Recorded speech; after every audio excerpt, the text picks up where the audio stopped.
ഇന്ന് ലേറ്റ് തന്നെ. അമ്മേ, ഒന്നിങ്ങി വരുന്നുണ്ടോ? നേരം പോയി. ആ ഓട്ടക്കാരി ഇന്നിങ്ങി വരട്ടെ. നേരത്തിന് സ്കൂളിലെത്തണമെന്ന് ഒരു വിചാരമില്ല അവൾക്ക്. അമ്മേ, നീയേ ഉള്ളൊരു തുണ എന്റെ ഗുരുവായൂരപ്പ. അച്ഛനില്ലാത്ത കുട്ടികളാ. എന്റെ കണ്ണടഞ്ഞാ പിന്നെ അവർക്ക് വേറെ ആരുമില്ല.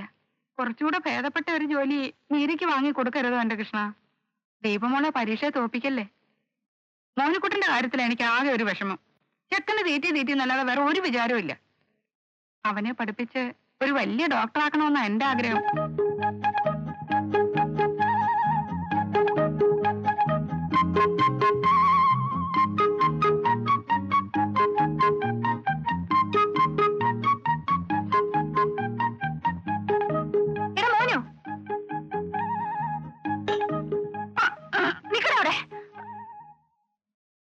അമ്മേ, മതിയമ്മേ പ്രാർത്ഥിച്ചത്.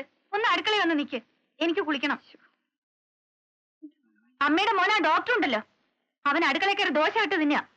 അവന്റെ ചെവി ഞാൻ ചെമ്പാക്കും. എത്ര പറഞ്ഞിട്ടും അവൻ ആ ചീത്ത സ്വഭാവം കളയുന്നില്ലല്ലോ. അവന് വിശന്നിട്ടായിരിക്കും മോളെ. ആ, ഇതാ കുഴപ്പം. അമ്മ അവനെ വഷളാക്കുന്നത്.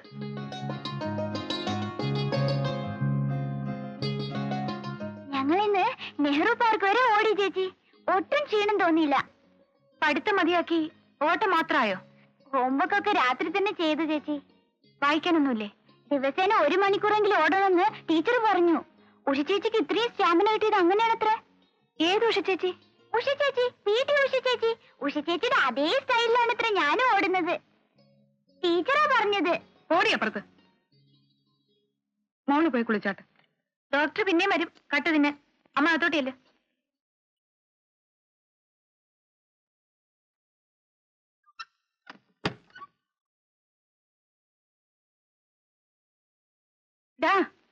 ബുക്കും പുസ്തകമൊന്നും വേണ്ടടാ നിനക്ക്. ഓ, ഞാനതങ്ങ് മറന്നുപോയി.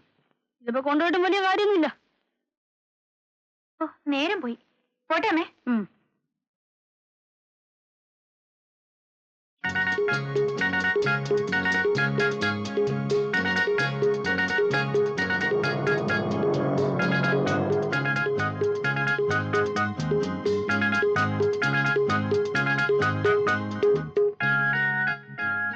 അരമണിക്കൂറായി ഒരു ബസ്സും വന്നില്ല. അരമണിക്കൂറോ? എന്നും റിപ്പയർ നടത്തുന്ന ഒരു പാലം ഉണ്ടല്ലോ നമുക്ക്. അത് കായലിൽ താന്നുപോയി കാണും. സമരമില്ലാത്ത ദിവസം. 365 ദിവസം സമരം. അപ്പോഴേ ബസ് കാത്തു നിന്ന് വേര് കിളർപ്പിക്കണ്ട. അടുത്ത ബസ് ഇനി അടുത്ത ക്രിസ്മസിന് നോക്കിയാൽ മതി. അത്രയ്ക്ക് തീവ്രമായ ഒരു മിന്നൽ സമരം തുടങ്ങിയിരിക്കുക. എന്തിനാ സമരം? ദൈവത്തിനറിയാം. പുള്ളിക്കാരനോട് ചോദിക്കാനായിട്ട് ഞങ്ങൾ അമ്പലത്തിലോട്ട് പോവുക. താല്പര്യമുള്ളവർക്ക് വരാം. വാ, എന്നാ നമുക്ക് നടക്കാം.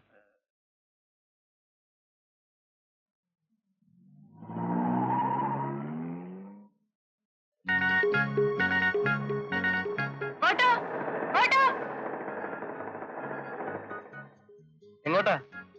ഇങ്ങോട്ട്. സ്ഥലം കോളേജ് ജംഗ്ഷൻ. അവിടെ വിട്ടാ മതിയോ? തൽക്കാലം അത് മതി. 15 രൂപയാവും. എവിടത്തേക്ക്? കോളേജ് ജംഗ്ഷൻ എന്നല്ലേ പറഞ്ഞത്? അതെ. അവിടേക്ക് 15 രൂപയാവും. മീറ്ററുള്ള കാശ് തരും. മീറ്റർ റിപ്പയറാ. തിരിച്ചെനിക്ക് കാലി അടിച്ച് പോരേണ്ടി വരും. കാലി അടിക്കണ്ട. കോളേജ് ജംഗ്ഷൻ കാട്ടിലൊന്നും അല്ലല്ലോ. ഇത്തിരി മനുഷ്യവാസം ഉണ്ട് അവിടെ. ന്യായം പറഞ്ഞു നിൽക്കാൻ എനിക്ക് നേരമല്ല നിങ്ങളെ. എന്നാൽ എന്റെ ആങ്ങളെ ചെല്ല്. ഓട്ടോ ഷെഡ് കയറ്റിയിട്ട് ഒരു തോക്ക് കൊടുത്ത് ഇറങ്ങിക്കോ. മനുഷ്യനെ കൊന്ന് കാശുണ്ടാക്കുന്നതാ ഇതിലും ഭേദം.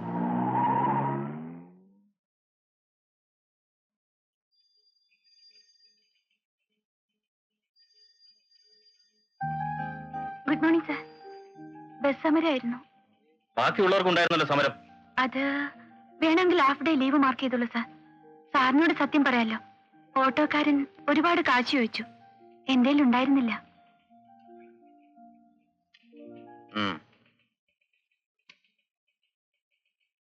Thank you sir. എല്ലാത്തിനും ഉണ്ടാവും reasons, but don't repeat it.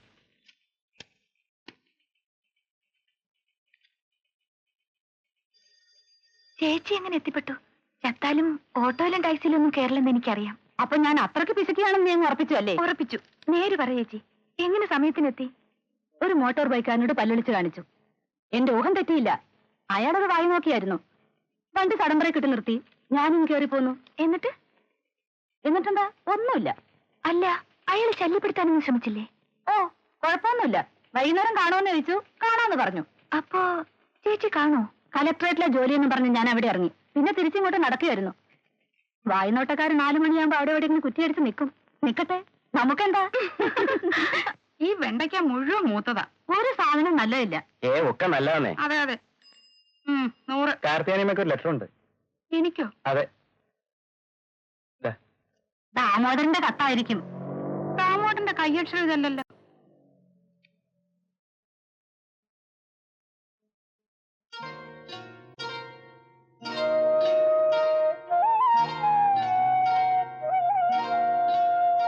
ഈശ്വര, എന്താ ചേച്ചി, ആങ്ങളയ്ക്ക് വല്ല സൂക്കേടും പിടിച്ചോ? ഞാനും കുട്ടികളും ഇനി എങ്ങോട്ട് പോകും? ഉടമസ്ഥനും കുടുംബവും താമസത്തിന് വരുന്നു, വീട് ഒഴിഞ്ഞു കൊടുക്കണമെന്ന്. ആയിഷ, പഞ്ചായത്ത് നിർത്തി വല്ലതും വന്ന് വെച്ചുണ്ടാക്കാൻ നോക്ക്. പഞ്ചായത്ത് വള്ളേക്കാളിൽ തുടങ്ങിയിരിക്കുന്നേന്ന്. നിങ്ങൾ ഒന്നിങ്ങോട്ട് വന്നേ. ഒന്നിങ്ങോട്ട് വരേ. അല്ല, എന്താണ്ടത്? കാർത്തിയാനിയമ്മോട് വീട് ഒഴിയണമെന്ന് വീട്ടുടമസ്ഥന്റെ കത്ത് വന്നിരിക്കുന്നു. നേരോ? കത്ത് വന്നിട്ട്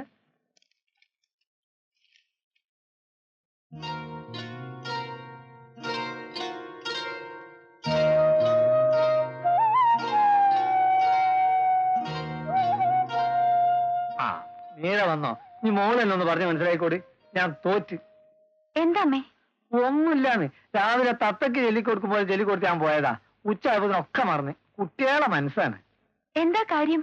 വീട് ഒഴിയണമെന്ന് പറഞ്ഞൊരു കത്ത് വന്നു, അത്രേ ഉള്ളൂ. എന്റെ ഓనికి കത്തെഴുതിക്കൂടെ? ഒയ്യണോ വേണ്ട എന്ന് തീരുമാനിക്കേണ്ടേ നമ്മളല്ലേ? ഉമ്മർ പറഞ്ഞാ അതിന്റെ ശരി അല്ലേ? വാടക കൊടുക്കുന്നതിൽ വീഴ്ച വരുത്തിയിട്ടില്ലെങ്കിൽ വീട് നമ്മൾ ഒരു കാലത്ത് ഒഴിയേണ്ട കാര്യമില്ല. അഥവാ ഒഴിഞ്ഞാൽ തന്നെ താമസിക്കാൻ ഈ സിറ്റിയിൽ വേറെ വീട് കിട്ടില്ലേ? വർത്താനം പറയാൻ ഇവിടെ ആണുങ്ങളുണ്ട്. ചലക്കരുത്. വേറെ വീടോ? ഈ ചുറ്റുവട്ടത്ത് ഞങ്ങളാൽ ചിലരുള്ളിടത്തോളം കാലം വീട് ഒഴിയണ കാര്യത്തെ പറ്റി കുട്ടി ആലോചിച്ച് തല ഉണ്ടാക്കേണ്ട യാതൊരു കാര്യവുമില്ല. എന്താണോ എന്റെ പേര്? ഗോപാലപ്പണിക്കരോ? ഗോപാലകൃഷ്ണ പണിക്കർ. എന്ത് പണിക്കരായാലും ശരി, അങ്ങനെ ഒരു പണിക്കര് നിങ്ങളെ ഓർമ്മ ഒഴിപ്പിക്കണേ എനിക്കൊന്ന് കാണണം. അയൽവക്കത്ത് നീശുള്ള ആൺകുട്ടികളിൽ നിന്നൊരു കത്ത് അങ്ങോട്ട് എഴുതി വിട്ടേക്ക് നിങ്ങള്. വരും മാഷേ.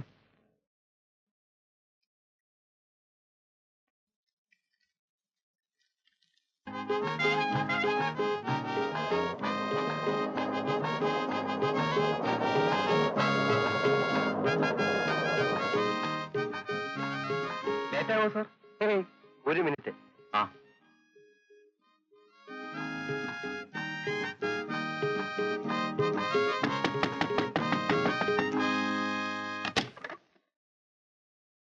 കാർത്തിയാനിയമ്മയില്ലേ?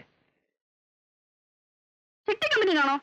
ഒരു ചിട്ടി കമ്പനി തുടങ്ങിയാലോ എന്ന് ആലോചന ഉണ്ട്. ഇപ്പൊ ഞാൻ വീട്ടിൽ നിന്ന് വരാം. കാർത്തിയാനിയമ്മയില്ലേ? എനിക്ക് ആളെ മനസ്സിലായില്ലല്ലോ. നീ കാർത്തിയാനിയമ്മയുടെ മോനാണോ? അത് നിങ്ങൾ ഇറങ്ങൂടാ. അമ്മ വിളിയടാ. ചൂടാവാതെ.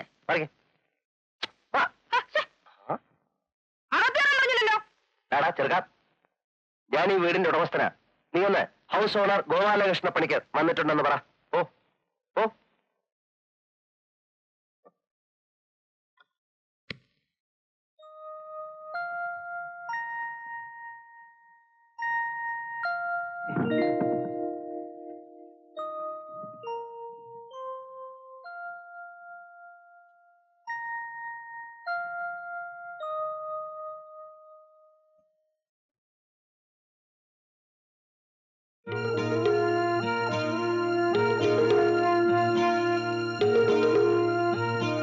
അമ്മ ഏതായാലും ചെല്ല്.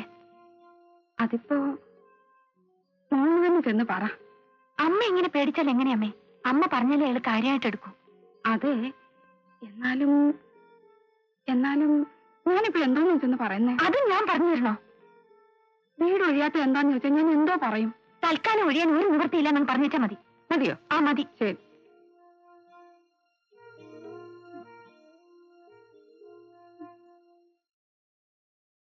അല്ലെങ്കിൽ എന്റെ മക്കള് തന്നെയെന്ന് പറ. ഗുരുവായൂരപ്പാ.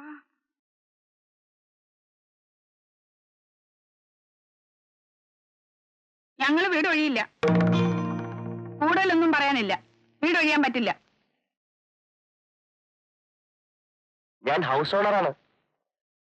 ഒരു കത്തയച്ചിരുന്ന് കിട്ടിക്കാണല്ലോ. House owner Gopalakrishna Panicker. പണിക്കര് കൂടുതലൊന്നും എന്നോട് പറയരുത്. എനിക്ക് ഇത്രേ പറയാനുള്ളൂ. വീട് ഒഴിയാൻ പറ്റില്ല. ഒരു ഹൗസ് ഓണറിന്റെ മുഖത്ത് നോക്കി വീടൊഴിയില്ല എന്ന് പറയാൻ ആരാ നിങ്ങൾക്ക് ധൈര്യം തന്നത്? 9 കൊല്ലക്കാലമായി ഇത്രയും വലിയൊരു വീട് ഇത്രയും തുച്ഛമായ വാടകയ്ക്ക് താമസിക്കാൻ സംബന്ധിച്ച ഒരു ഹൗസ് ഓണറുടെ മുഖത്ത് നോക്കി വീട് ഒഴിയില്ല എന്ന് പറയാൻ നിങ്ങൾക്ക് എങ്ങനെ ചങ്കൂറ്റമുണ്ടായി? പറയൂ. പൈപ്പ് ലൈൻ നന്നാക്കാനും ടാങ്ക് കെട്ടി തരാനും 100 വട്ടം കത്തയച്ചപ്പോഴൊന്നും തിരിഞ്ഞു നോക്കാത്ത ഹൗസ് ഓണറല്ലേ നിങ്ങൾ? അത് ശരി. അണിയറയിൽ വേറെ കഥാപാത്രങ്ങളുണ്ട്. എനിക്ക് പെണ്ണുങ്ങളോട് സംസാരിക്കാൻ താല്പര്യമില്ല. ഇവിടെ നട്ടലുള്ള ആണുങ്ങളുണ്ട് വിളി, ഞാൻ അവരോട് സംസാരിക്കാം. നിങ്ങളുടെ അച്ഛൻ ഒരിക്കലും ഒഴിയേണ്ടി വരില്ലെന്നും പറഞ്ഞ ഞങ്ങൾക്ക് വീട് തന്നത്. ഒരിക്കലെങ്കിലും നിങ്ങൾ ഇവിടെ വന്നിട്ടുണ്ടോ? ഇനിയിപ്പോ നിങ്ങൾ തന്നെയാണ് ഹൗസ് ഓണർ എന്ന് ഞങ്ങൾക്ക് എങ്ങനെ അറിയാം? അത് ശരി. ഗോപാലകൃഷ്ണ പണിക്കരെ നിയമം പഠിപ്പിക്കാനല്ലേ? ഇനി സംസാരിച്ചിരിക്കാൻ സമയമില്ല. ഞാൻ ഫാമിലി താമസത്തിന് വരികയാണ്. ഇത്രയും സൗകര്യമുള്ള മറ്റൊരു വീട് കിട്ടട്ടെ, അപ്പൊ മാറാം. അപ്പൊ വരുന്നോ? കത്ത് കിട്ടിയ ഉടനെ തന്നെ നിങ്ങളൊക്കെ ഇവിടെ നിന്ന് ഇറങ്ങി കാണുന്ന ഞാൻ വിചാരിച്ചത്. വാതില് തുറന്നൊരു ഒരു വാല് ചെറുക്കനുണ്ടല്ലോ, അവനെ കണ്ടപ്പോ തന്നെ നിങ്ങളെ പറ്റി ഏകദേശം ₹1 എനിക്ക് പിടികിട്ടി. നിങ്ങളുടെ ഒരടവും ഈ ഗോപാലകൃഷ്ണ പണിക്കരുത്ത് എടുക്കണ്ട. മര്യാദെങ്കിൽ പണിക്കര് മര്യാദ, പെശക പണിക്കര് മഹാപെശക. ചുമ്മാതല്ലോ, മാസം വാടക കൊടുത്തിട്ടാ ഞങ്ങൾ ഇവിടെ താമസിക്കുന്നത്. എടാ വാടക, നിങ്ങളുടെ 1 മാസത്തെ വാടക ഞങ്ങളുടെ വീട്ടിൽ ഒരു നേരത്തെ മീൻ വാങ്ങിക്കാൻ തികയത്തില്ല. വാടക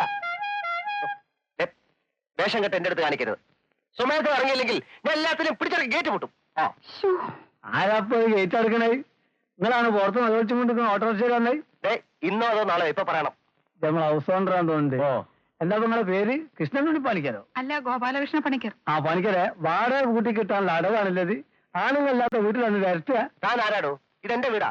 അതെ, ഞങ്ങളൊക്കെ കൂടി ഒരു തീരുമാനം എടുത്തിരിക്കുക. കാർത്തിയാനിയമ്മയും മക്കളും ഇവിടെ തന്നെ താമസിക്കും. എന്റെ വീട്ടിലൊരു തീരുമാനം എടുക്കാനും ഞാൻ നിങ്ങളെ ഏൽപ്പിച്ചിട്ടില്ല. 9 കൊല്ലായിട്ട് എത്ര കൊല്ലാലും ശരി, ഞാൻ ഇവരെ ഇവിടെ നടക്കും. ഭീഷണിപ്പെടുത്തിയെടുക്കാൻ ശ്രമിച്ചാൽ പണിക്കര് വീടറിയും. താൻ എന്നെ എന്തോ ചെയ്യും? വിഴുങ്ങോ? Building lease and rent control ആക്ടിനെ പറ്റി തനിക്ക് വല്ല പിടിയുണ്ടോ? ഒരു സൂട്ട് അങ്ങോട്ട് ഫയൽ ചെയ്താലേ പോലീസ് വന്ന് നടക്കും. സെക്ഷൻ 11 3ാമത്തെ ഉപവകുപ്പ് പ്രകാരം ഹൗസ് ഓണർക്ക് താമസിക്കാനാണെങ്കിൽ വാടകക്കാരൻ എത്രയും പെട്ടെന്ന് ഒഴിയണം. എന്നാലും നിയമം പഠിപ്പിക്കണ്ട. ഇനി നിങ്ങൾ കോടതി പറയായിരിക്കും ഞങ്ങൾ 9 വർഷമായിട്ട് താമസിക്കുകയാണല്ലോ, അതുകൊണ്ട് കുടികിടപ്പ് അവകാശം വേണമെന്ന്. ഒരു കാര്യമില്ല. ലാൻഡ് ട്രിബ്യൂണലിൽ കൊണ്ടുപോയി കേസ് നീട്ടാൻ നിങ്ങൾ വ്യാമോഹിക്കുകയും വേണ്ട. കെട്ടിടത്തിന്റെ മതിപ്പ് വില 750 രൂപയെ കൂടുതലാണെങ്കിൽ തുക്കടി സായിപ്പ് വിചാരിച്ചാൽ പോലും കുടികിടപ്പ് അവകാശം കിട്ടില്ല. അതുകൊണ്ട് ആരും കേസിനും വയ്യാവേലിക്കും പോയിട്ട് ഒരു കാര്യമില്ല. ആളൊരുപാട് വടിയാക്കരുത്. കുറെ നേരമായി ഇവിടെ നിൽക്കാൻ തുടങ്ങിയിട്ട്. അത്ര തീർച്ചയായും താനോ പോടോ. ഇവിടെ മനുഷ്യന് ഭ്രാന്ത് പിടിച്ചിരിക്കുക.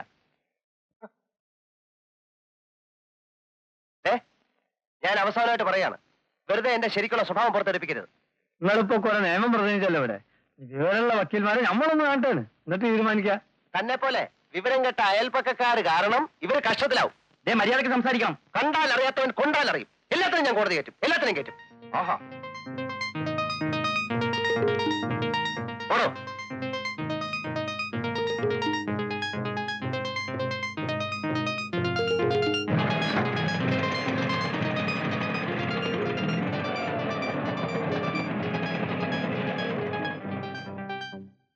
ഇത്രയും ലോകവിലുള്ള താൻ മണ്ടത്തരാ കാണിച്ചത്. എടോ, ഇതൊക്കെ നയത്തിലും ലോഹ്യത്തിലും വേണ്ടേ പറഞ്ഞു കൊടുക്കാൻ? ആദ്യം ആ തള്ളയുടെ പറച്ചിൽ കേട്ടപ്പോ തന്നെ എനിക്ക് അങ്ങ് ചൊറിഞ്ഞു വന്നു. കാര്യമില്ല, കേസിന് പോയാൽ തനിക്കറിയാലോ, ചുരുങ്ങിയത് 5-6 കൊല്ലെങ്കിലും കേസ് കോടതി കിടന്ന് കെട്ടിത്തിരി. അതറിയാം. മാസം ഒന്നും തികച്ചില്ല. ഞാൻ പെങ്ങളുടെ ഭർത്താവിനോട് എന്താ പറയാ? കുറച്ച് കാപ്പി എടുക്കട്ടെ? ആദ്യം ഇതിലൊരു തീരുമാനം ഉണ്ടാവട്ടെ, അതിനുശേഷം അവൻ കാപ്പി. ഞാൻ എന്താ ഇപ്പൊ ചെയ്യേണ്ടത്?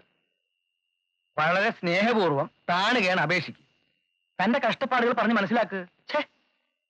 കഷ്ടപ്പാടൊന്നും അവറ്റോളോട് പറഞ്ഞിട്ടൊരു കാര്യമില്ല. മാനൊന്നും കളയാൻ പറ്റില്ല. ഇനി പറഞ്ഞ സ്നേഹം കൊണ്ടും നയം കൊണ്ടും ഒരു കളി കളിച്ചു നോക്കാം. അഥവാ ഇച്ചിരി വൈകിപ്പോയാൽ അത് മാത്രം നടപ്പില്ല. അല്ല പറഞ്ഞേ ഉള്ളൂ.